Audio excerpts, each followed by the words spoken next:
నమస్కారం. నవలా చిత్రాల కార్యక్రమానికి స్వాగతం. కోడూరి కౌసల్యాదేవి గారు రాసిన నవల చక్రభ్రమణం.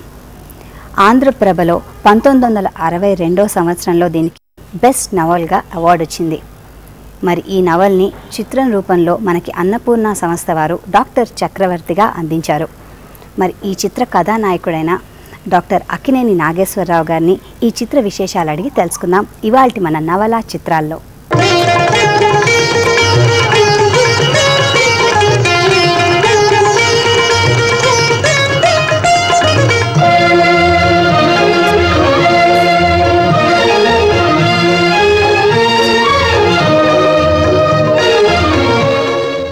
నమస్కారం అండి. నమస్కారం. ఇవాల్టి నవలా చిత్రం డాక్టర్ చక్రవర్తి చాలా మంచి పేరు సంపాదించిన చిత్రం. సో ఈ చిత్రం నవల చదివిన తర్వాత ఆ నవల చదివిన వాళ్ళందరినీ అడిగి ఇందులో క్యారెక్టర్స్ని ఎంపిక చేసుకోవడం జరిగింది అని అంటారు. ఇది ఎంతవరకు నిజం? నిజమే. అంటే మధుసూదన్ గారు దీని అంతకి అన్నపూర్ణ పిక్చర్స్కి నేను మర్యాదపూర్వకంగా చైర్మన్ కానీ మధుసూదన్ గారి దృష్టిలో నేను చిన్న పిల్లను, నాకు బాధ్యతలు ఏం లేవు, అంతా ఆయనే. ఆయన మేనేజింగ్ డైరెక్టర్ ఆయనే, ప్రొడ్యూసరు ఆయనే, అన్ని నిర్ణయాలు ఆయనే తీసుకుంటారు. అందరూ నన్ను మిస్అండర్స్టాండ్ అయ్యేవారు. వెనకుండి వాడు నిర్ణయాలు తీసుకుని ఈయన మీద దోషేస్తుంటారు. అలా కాకుండా వాళ్ళందరికీ తెలియదు. నన్ను చిన్నప్పుడే టేకప్ చేశారని, బుద్ధిమంతుడు ఇతను ఎవరైనా మంచి వాళ్ళకు దోవలో పెడితే వృద్ధిలోకి వస్తాడని అనే యాంగిల్తో, బంధువు కాకుండా స్నేహితుడు కాదు కదా నాకు, నాకంటే పెద్ద ఆయన, the guide, the father like, brother like man. అంచేత నేనేమి నిర్ణయాలు తీసుకునేవాడిని కాదు, అంతా ఆయనే, నిర్ణయాలన్నీ ఆయన.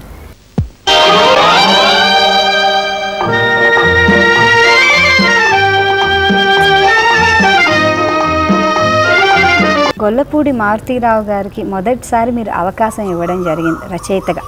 ఆయన మీద ఏ కాన్ఫిడెన్స్తో మీరు ఇచ్చారండి? ఆయన అనేక పిక్చర్లు రాస్తున్నారు, కొన్ని రేడియోల్లో పనిచేస్తున్నారు.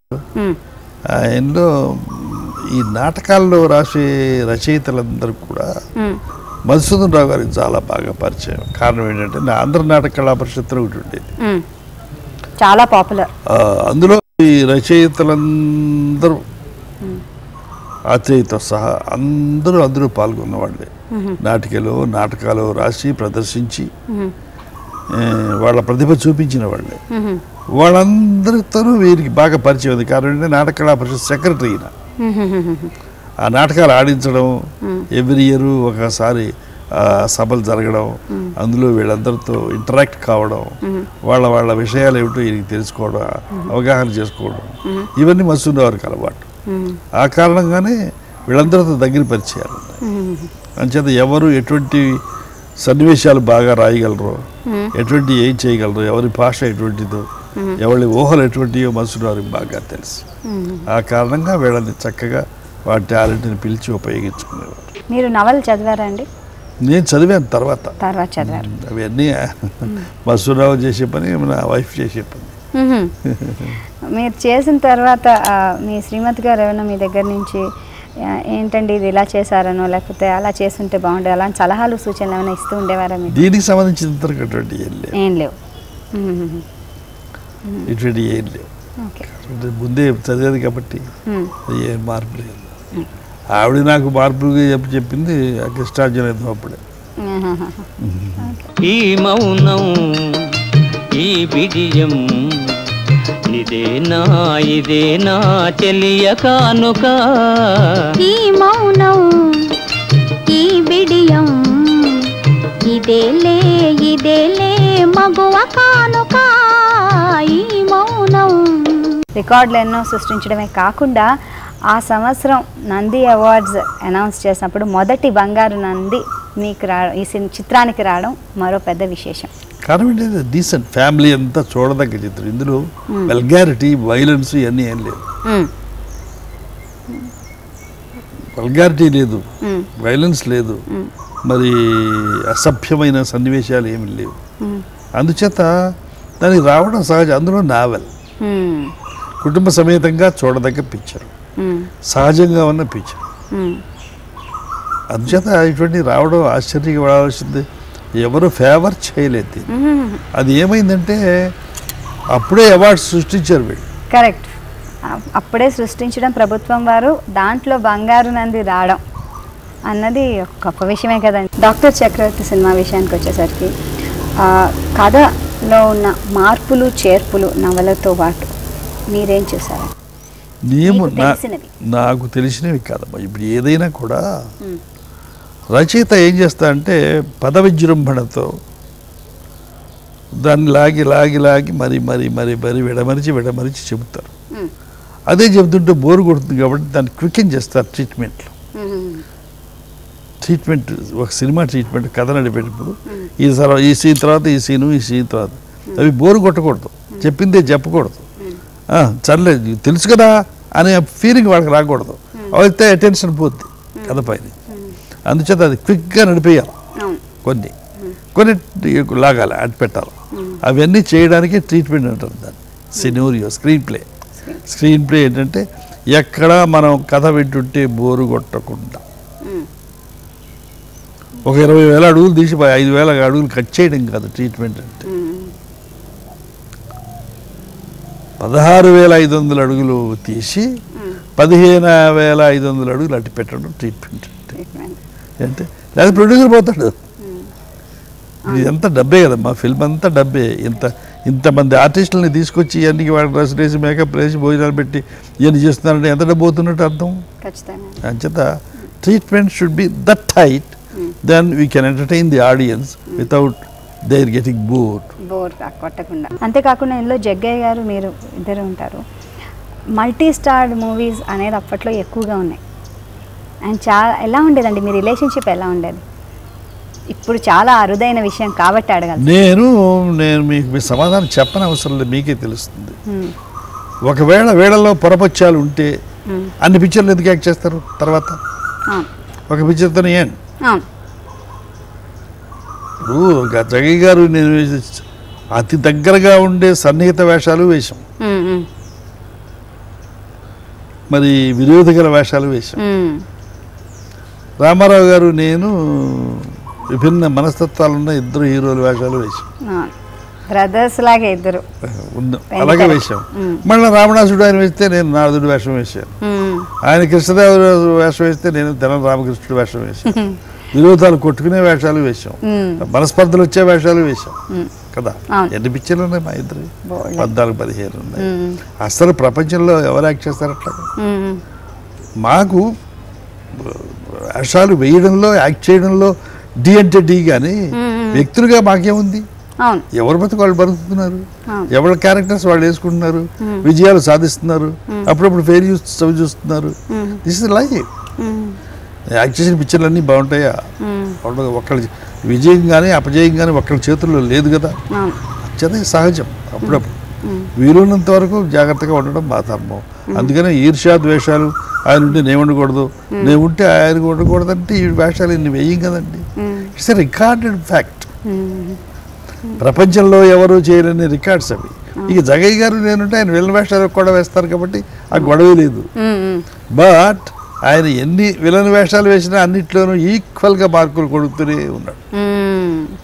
రామారావు గారితో వేసినా, నాతో వేసినా, ఇంకెవరితో వేసినా ఆయనే ఒక ఎక్సెంట్రిక్ క్యారెక్టర్స్, టిపికల్ క్యారెక్టర్స్ వేయడంలో ఆయన దిట్ట, మాడ్యులేషన్లో దిట్ట, మంచి wonderful voice. Use to feel ఆయన వాయిస్ విని జలస్ అంటే.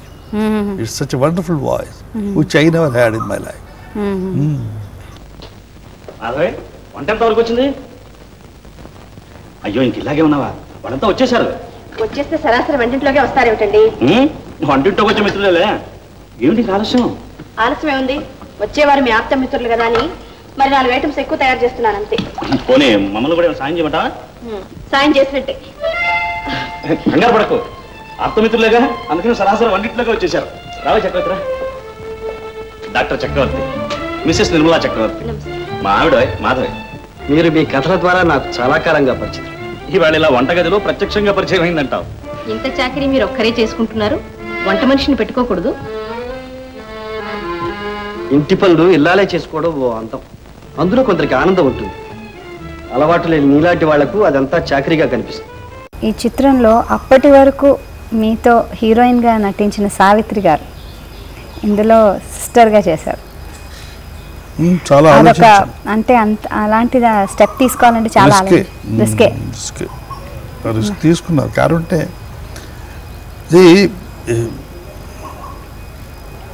కొన్ని సమయాల్లో అటువంటి రిస్కులు తీసుకోవాల్సి వస్తుంది. అంటే ఆ అమ్మాయి వేస్తేనే ఆ వేషం బాగుంటుందని మిస్అండర్స్టాండ్ కావడానికి. Because we're made for each other లాగా ఒక పెయిర్. అందరినీ భానుమతి గారు కానీ, అంజలిదేవి గారు కానీ, సావిత్రి గారు కానీ, జముని గారు కానీ ఇట్లా ఉండేవారు. అవునండి. అంచేత మేమిద్దరం కూడా ఎక్కువ పిక్చర్లు పనిచేసాం. అంచేత ఇటువంటి వేషాలు వేయాల్సి వచ్చినప్పుడు కొన్ని ఇబ్బందులు వస్తాయి. అంత మునుపు వచ్చాయి. 20,000 పని ఒక పిక్చర్ పనిచేసాం. అంజలిదేవి గారు లవర్ బికమ్స్ ఏ మదర్ అవుద్ది. జముని గారు ఉంటారు అందులో. బట్ 3 రోజులు గిలగిలగిల కొట్టుకుంది పిక్చర్. ప్రసాద్ గారు రాబోయేది ఏదైనా మార్చాలంటే మారుద్దాం వెళ్ళి అని నన్ను నెల్లూరు తీసుకెళ్ళి నేను జనం ట్రెండ్ చూసి కాదండి, మా star value is disturbing for 3 days. కథ స్టార్ వాల్యూ గొప్పది, మన స్టార్ వాల్యూ కంటే కథాబలం చాలా గొప్పది, దీన్ని మార్చేస్తుంది అన్నాను. అంటుకునే ఉంది అభిప్రాయం. అలాగే 2-3 రోజులు అనుకుంటారు. ఇప్పుడు అన్నాచెల్లుడు కౌలించుకుంటారు, భార్యాభర్తలు కౌలించుకుంటారు అనుకో, దే ఆర్ హ్యాపీ. అన్నాచెల్లుడుగా చదువుడు అంటారు వాళ్ళు, మరి పెద్ద ఇబ్బంది వస్తుంది కదా. అంచేత అటువంటివన్నీ అవాయిడ్ చేసుకుంటూ దూరంగా ఒక అమ్మాయిని అడ్మైర్ చేస్తున్నారు. ఎందుకు అడ్మైర్ చేస్తున్నారో సస్పెన్స్లో, ఆడియన్స్ కూడా సస్పెన్స్లో ఉంది. ఇందులో భార్య ఏమో కొంచెం టిపికల్గా ఒక భార్య ఎలా ఉంటుంది, కొంచెం పొజెసివ్గా, కొంచెం ఈర్ష్యతో, అనుమానంతో. అనుమానం కాదండి, అనుమానం కాదు, ఈర్ష్య అనుకోండి, అనుమానం అనుకోండి, ఏదైనా అనుకోండి. ఇటువంటి పరిస్థితుల్లో ఎవరికైనా అలా ఉంటుందేమో. ఉంటుంది. ఆ హస్బెండ్కే ఉన్నప్పుడు, జనానికే అనుమానం ఉన్నప్పుడు, ఒకరి భార్యని అంత ప్రేమగా చూస్తున్నాడంటే ఏమీ లేకుండా అలా చూస్తాడు ఏమిటి అనే సందేహం ఎవరికైనా రావచ్చు చనువుగా ఉంటే. వీడేమో చనువుగా ఉండే రకం. మరి వాడు పాయింట్ ఆఫ్ వ్యూ నుంచి ఏంటంటే ఈ లాస్ట్ హిస్ సిస్టర్, ఆ సిస్టర్ని ముఖంలో చూస్తున్నాడు. పొయిట్రీ అంతా అక్కడి నుంచి పొయిటిక్గా అప్రోచ్ ఇది చూస్తున్నాడు. అది అందరికీ అర్థం కాదు. ఎక్కడ నా చెల్లెలు లాంటిది అనడు ఎక్కడ అంటే మరి మిగతా వాళ్ళు తేలిపోద్ది కదా, అంతే కదా, అనిపించరు. దట్స్ హౌ ద ట్రీట్మెంట్లో ఉన్న మజా. ఆ పిల్ల మరి అటువంటి పాత్ర స్వభావాలు సృష్టించిందంటే అద్భుతం. క్రియేటివిటీ అంటే అంతే కదమ్మా. మీరు చెల్లెలుగా చేసిన తర్వాత సావిత్రి గారు మళ్ళీ హీరోయిన్గా మీతో చేస్తే పీపుల్ యాక్సెప్ట్ చేస్తారా అన్న ఒక చిన్న డౌట్ అయినా ఎప్పుడైనా లేదండి? లేదు, कारण ఇందులో చెల్లెలుగా చేసినా సంబంధం ఉన్నట్టు అనుమానం ఉంది పిక్చర్ అంతా. చూసారా, అండర్ కరెంట్ లో సంబంధం ఉన్నట్టే అది, కానీ సంబంధం ఉన్నట్టే. అందుకని అట్లా ఒకసారి 20,000లో దెబ్బతిన్నాం కదా. అందుకని పిక్చర్ బలం కనుక ఉంటే మన స్టార్ బలం పిక్చర్ బలం పైన తక్కువ. ఆ పిక్చర్ స్టార్ బలం ఏం చేస్తుందంటే అలా అలా ఊపుతుంది అందరికీ. దాని తర్వాత నెమ్మదిగా పిక్చర్ బలం టేకప్ చేస్తుంది. దట్స్ వాట్ హ్యాపెండ్ ఫర్ ఎల్లరికి. ఇది 20,000 ప్రసాద్ గారు.